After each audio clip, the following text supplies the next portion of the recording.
সাংবাদিক কৰ্মী সহায়িকাৰ দৰমহা বৃদ্ধিৰ ক্ষেত্ৰত বহুত দিনৰ অন্তত বিষয়ববীয়াসকলৰ লগত আলোচনাত মিলিত হ'ল বিভাগীয় মন্ত্ৰীৰ কাণসাৰ লৰিল। ইতিমধ্যে আলোচনাত মিলিত হৈ গৈছে আৰু কি ভাল খবৰ আহিল আৰু কেতিয়া দৰমহাটো বৃদ্ধি হ'ব আৰু কিমানলৈ বৃদ্ধি পাব আজি ভিডিঅ'টোত মই ডিছকাশ্যন কৰিম। তো স্কিপ নকৰি ভিডিঅ'টো শেষলৈকে চাবা আৰু যিসকলে চেনেলত নতুনকৈ আছে মোৰ চেনেলটো পোনপ্ৰথমে ছাবস্ক্ৰাইব কৰি লৈ বেল আইকনটো প্ৰেছ কৰি ল'ব। তো গাইজ কি ভাল খবৰটো আপোনালোকক শেষলৈকে চাওঁ।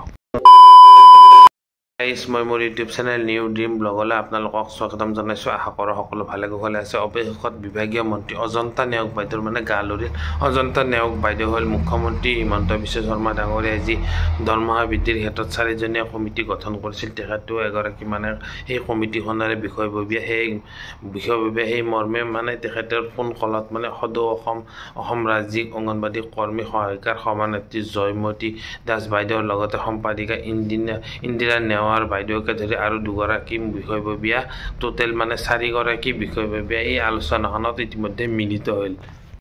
প্ৰথম বিষয়বস্তু হ'ল দৰমহা বৃদ্ধিৰ প্ৰসংগ। দৰমহা বৃদ্ধিৰ ক্ষেত্ৰত আগতেও প্ৰতিবেদন দাখিল কৰিছিলে যে অংগনবাদী কৰ্মী সহায়িকাৰ দৰমহাটো কিমান হ'ব লাগিব, কিন্তু এই আজিলৈ হৈ নুঠাত আকৌ যিহেতু বস্তুৰ দাম দিনক দিনে বৃদ্ধি পালে, সেয়েহে দৰমহাটো যি ন্যূনতম এটা দৰমহা ধৰি দিছিলে সেইটো চৰকাৰে সেইটো ক্ষেত্ৰত অকণমান বিবেচনা কৰিব দিছে চৰকাৰক, আৰু সেইটো যাতে ন্যূনতম হিচাপে ধৰি তাৰ ওপৰত কিমান দিব পাৰিব সেইটো কথা মোক অজন্তা নেওগ বাইদেউক অৱগত কৰিছে যে যিখিনি তেওঁলোকে ধৰি দিছিলে যোৱা নৱেম্বৰ মাহত সেইখিনিৰ ওপৰতহে দৰমহাটো বৃদ্ধি কৰিব লাগিব বা সেইখিনিতে ৰাখিলে নহ'ব।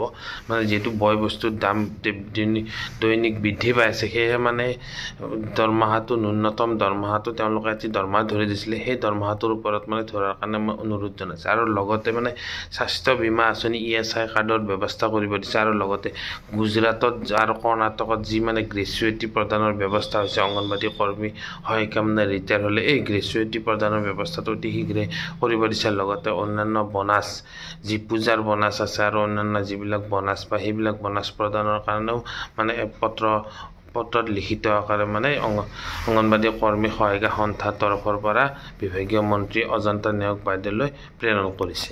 আলোচনাত এই যি অংগনবাদী কেন্দ্ৰসমূহ জয়ী হৈ গৈছে সেই কেন্দ্ৰসমূহ অতি শীঘ্ৰে মেৰামতি কৰাৰ কাৰণে অনুৰোধ জনাইছে পত্ৰকাৰে। লগতে যি আদৰ্শ কেন্দ্ৰসমূহ স্থাপন কৰাৰ কথা আছিলে এইখিনি বস্তুৰ কামখিনি সোনকালে কৰিবলৈ অনুৰোধ জনাইছে।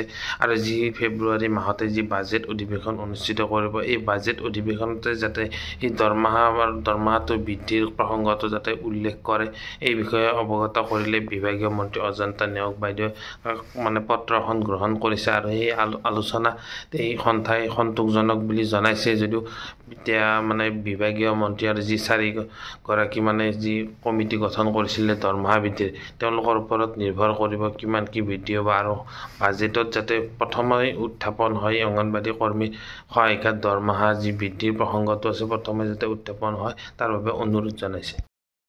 গতিকে গাইজ আজিলৈ ইমানেই ইনফৰ্মেশ্যনখিনি মই দিবলৈ সক্ষম হৈছোঁ, আৰু ভৱিষ্যতে যিখিনি মই ইনফৰ্মেশ্যন লাভ কৰিম অতি শীঘ্ৰে আপোনালোকক পোনপটীয়াভাৱে দিবলৈ চেষ্টা কৰিম। তেতিয়ালৈকে মোৰ এই নিউ ড্ৰিম ব্লগ চেনেলটো আপোনালোকে ছাবস্ক্ৰাইব কৰি লৈ বেল আইকনটো প্ৰেছ কৰি ল'ব, যাতে আঁচনিভুক্ত কৰ্মচাৰীৰ দৰমহা বৃদ্ধি আৰু বাজেটৰ যিখিনি খা খবৰ আছে অতি শীঘ্ৰে আপোনালোকে যাতে লাভ কৰিব পাৰে। তো গাইজ আজিৰ ভিডিঅ'টো মই ইমানতে সমাপ্ত কৰিছোঁ।